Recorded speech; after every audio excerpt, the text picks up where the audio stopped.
trees, of course, because we need them. I've never thought of that before, but I'd really like to plant and nurture other kinds of seeds. Really, I mean the seeds of knowledge, the seeds of how we can reduce the damage we're doing to this planet.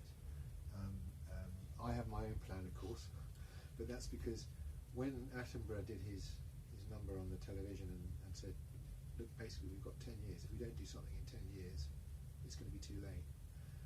I thought, well, what can I do? What do I know about that can help? And of course I know about a product that actually would be much more helpful to the planet than cement.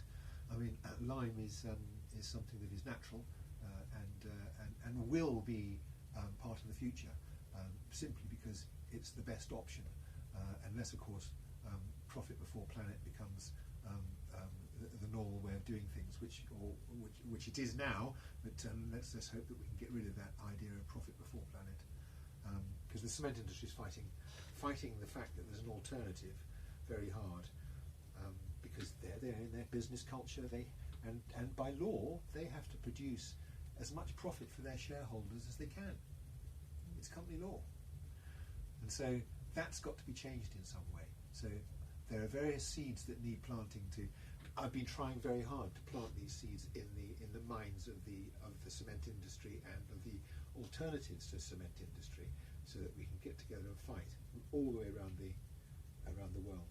We've got forums, building lines forums, 14 of them around the world now, and we're pulling them all together to lobby their own governments and their own cement manufacturers to try and do something about this.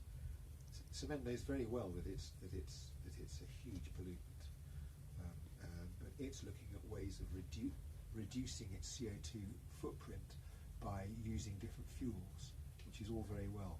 But then we come to the point of recyclability, and cement is dead duck then. 17% of all landfill is cement around the world, which is just extraordinary. Again, the knowledge of how to deal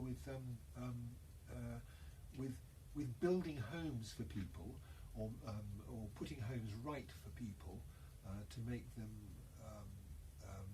much more energy efficient than they are, and therefore much less polluting, by using traditional and natural materials, in Pembrokeshire and everywhere.